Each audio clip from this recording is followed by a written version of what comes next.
بسم اللہ الرحمن الرحیم۔ السلام علیکم رحمۃ اللہ وبرکاتہ۔ یامی کی چھوٹی سی دنیا میں آپ سب کا سواگت ہے۔ آئیں اور یامی کی چھوٹی سی دنیا میں شامل ہو جائیں۔ رب اشرح لی صدری ویسر لی امری واحلل عقدۃ من لسانی یفقہوا قولی۔ الحمدللہ آج 25واں روزہ ہے اور 2024 کے ماہ مبارک رمضان کا چوتھا اور آخری جمعہ، اور گزشتہ رات اس ماہ مبارک کے آخری عشرے کی تیسری تاخرات تھی۔ امید ہے کہ تمام امت مسلمہ نے پچھلی رات عبادت میں گزاری ہوگی اور اپنے رب سے دعائیں کی ہوں گی، قیام اللیل کیا ہوگا۔ تو میرے رب سے میری یہی دعا ہے کہ اللہ سبحانہ تعالیٰ ہماری عبادتوں کو، ہمارے روزوں کو قبول فرمائے، آمین۔ تو آج جمعہ ہے۔ جمعہ اللہ تعالیٰ کے پسندیدہ دنوں میں سے ہے اور جمعے کا دن ہفتے کے 7 دنوں کا سردار ہے، اور جب یہ دن اللہ سبحانہ تعالیٰ کا چنندیدہ دن ہے تو ہمیں خاص طور پر اس دن کی اہمیت اور فضیلت کو مد نظر رکھتے ہوئے سنت کے مطابق گزارنا چاہیے۔ یوں تو ہمیں روز ہی اللہ سبحانہ تعالیٰ کی عبادت کرنی چاہیے، مگر جمعے کے دن ہمیں حدیث کی روشنی میں جو احکام ملے ہیں اس پر عمل کرنا چاہیے۔ تو آئیں ہم حدیث کی روشنی میں دیکھتے ہیں کہ ہمیں جمعے کے دن کے کیا کیا اذکار کرنے چاہیے۔ اور جمعے کے بارے میں میرے نبی صلی اللہ علیہ وسلم نے فرمایا، جس نے جمعہ کے دن غسل کیا اور خوب اچھی طرح کیا اور جلدی آیا اور خطبہ میں اول وقت پہنچا، پیدل چل کے آیا اور سوار نہ ہوا، امام سے قریب ہو کر بیٹھا اور غور سے سنا اور لغو سے بچا، تو اس کے لیے ہر قدم پر 1 سال کے روزوں اور قیام کے عمل کا ثواب ہے۔ اسے ابو داؤد نے روایت کیا ہے۔ اور ابن ماجہ کی حدیث ہے، رسول اللہ صلی اللہ علیہ وسلم نے فرمایا، ایک جمعہ دوسرے جمعہ تک کے گناہوں کا کفارہ ہے جب تک کبیرہ گناہوں کا ارتکاب نہ کیا جائے۔ رسول اللہ صلی اللہ علیہ وسلم نے فرمایا، جمعے کا دن تمہارے بہترین دنوں میں سے ہے، تو اس دن مجھ پر کثرت سے درود پڑھا کرو، اس لیے کہ تمہارے درود مجھ پر پیش کیے جاتے ہیں۔ اسے ابو داؤد نے روایت کیا ہے۔ جمعے کے دن سورہ کہف پڑھنے کی بڑی فضیلت ہے، کیونکہ رسول اللہ صلی اللہ علیہ وسلم نے فرمایا، جو جمعے کے دن سورہ کہف پڑھتا ہے اس کے لیے ایک جمعہ سے دوسرے جمعہ تک نور روشن ہو جاتا ہے۔ رسول اللہ صلی اللہ علیہ وسلم نے فرمایا ہے کہ جمعے کے دن ایک گھڑی ہے کہ جو مسلمان بھی اس میں اللہ تعالیٰ سے جس چیز کا سوال کرتا ہے وہ اسے عطا کر دیتا ہے، اور وہ گھڑی عصر کے بعد ہوتی ہے۔ اور رسول اللہ صلی اللہ علیہ وسلم نے فرمایا کہ بے شک جمعے میں ایک ایسی گھڑی ہے کہ کوئی مسلمان بندہ نماز کی حالت میں اللہ تعالیٰ سے جو کچھ طلب کرتا ہے تو اللہ تعالیٰ اس کو ضرور عنایت کرتا ہے۔ اور آپ صلی اللہ علیہ وسلم نے اپنے ہاتھ سے اس وقت کے تھوڑے ہونے کا اشارہ کیا۔ رسول اللہ صلی اللہ علیہ وسلم نے فرمایا ہے کہ جس شخص نے 3 جمعے غفلت کی وجہ سے چھوڑ دیے تو اللہ تعالیٰ اس کے دل پر مہر لگا دیتا ہے۔ اسے ابو داؤد، ترمذی، نسائی، ابن ماجہ نے روایت کیا ہے۔ حضرت طارق بن شہاب رضی اللہ عنہ کہتے ہیں کہ رسول اللہ صلی اللہ علیہ وسلم نے فرمایا، غلام، عورت، بچی اور بیمار کے علاوہ جماعت کے ساتھ جمعہ پڑھنا ہر مسلمان پر واجب ہے۔ اسے ابو داؤد نے روایت کیا ہے۔ حضرت ابو سعید رضی اللہ عنہ سے روایت ہے کہ رسول اللہ صلی اللہ علیہ وسلم نے فرمایا، ہر بالغ مسلمان کو جمعے کے دن غسل کرنا چاہیے، مسواک کرنا چاہیے، اور جس قدر خوشبو میسر ہو لگانی چاہیے۔ اسے نسائی نے روایت کیا ہے۔ تو ہمیں کتاب و سنت کی روشنی میں پتہ چلتا ہے کہ جمعے کی بہت بڑی فضیلت ہے، اور نبی صلی اللہ علیہ وسلم کی حدیثوں کے ذریعے ہمیں جمعے کی اہمیت کا پتہ چلتا ہے۔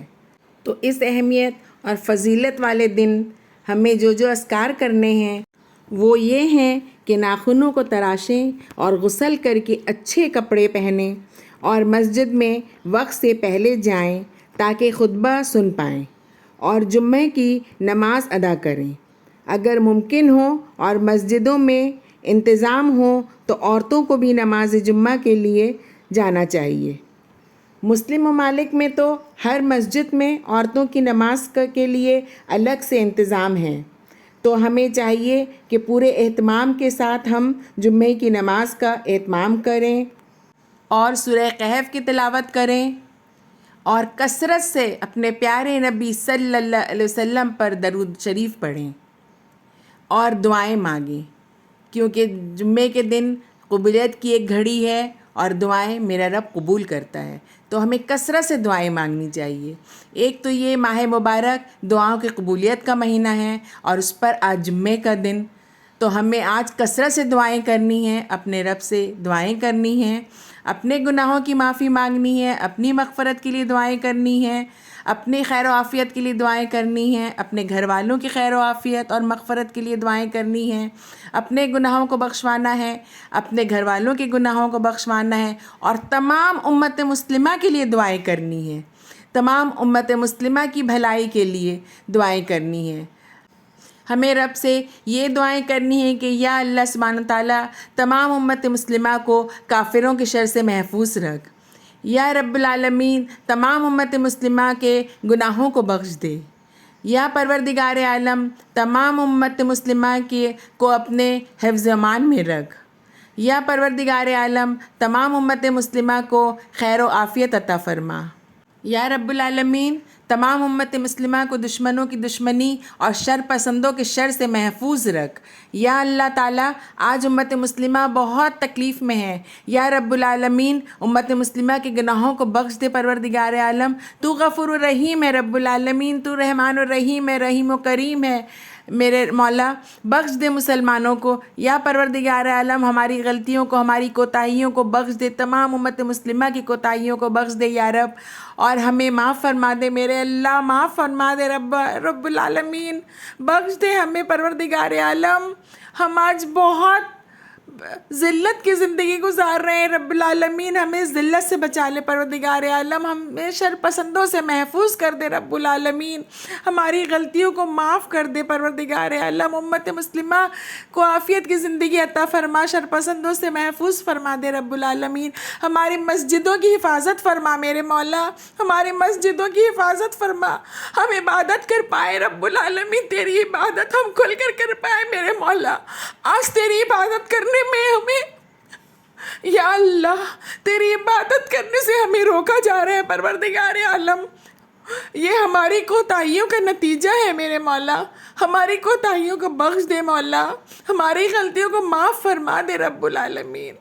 یا پروردگار عالم ہم گناہ گار بندے ہیں، ہمیں بخش دے، اپنے محبوب کی امت کو بخش دے مولا، اور ہمیں اپنی حفاظت عطا فرما رب العالمین، امن و امان کی زندگی عطا فرما، یا اللہ ہمیں دین پہ چلا، ہمیں صراط مستقیم پہ چلا میرے مولا،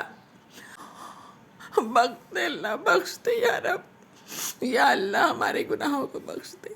ہماری غلطیوں کو معاف کر دے مولا، یا اللہ ہمیں بخش دے، یا اللہ ہمیں اچھی موت نصیب عطا فرما، یا اللہ ہمارے قبر کے عذاب کو بخش دینا مولا،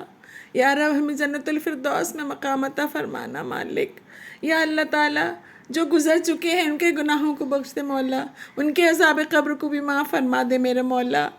انہیں بھی جنت الفردوس عطا فرما اللہ، تمام امت مسلمہ کو جنت الفردوس عطا فرما میرے مالک۔ ربنا آتنا فی الدنیا حسنۃ وفی الآخرۃ حسنۃ وقنا عذاب النار،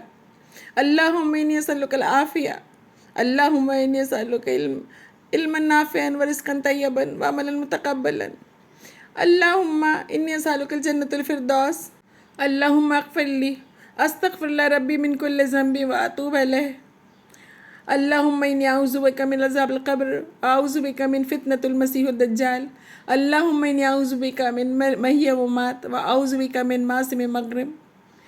رب ارحمہما کما ربیانی صغیرا،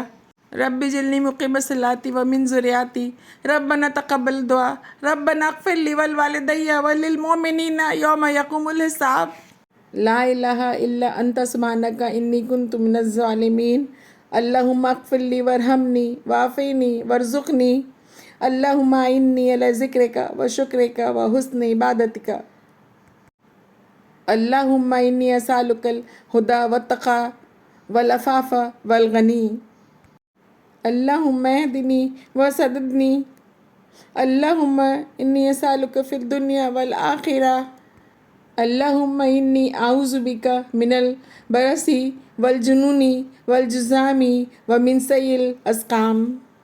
اللہم انی ظلمت نفسی ظلما کثیرا ولا یغفر الذنوب الا انت فاغفر لی مغفرۃ من عندک وارحمنی انک انت الغفور الرحیم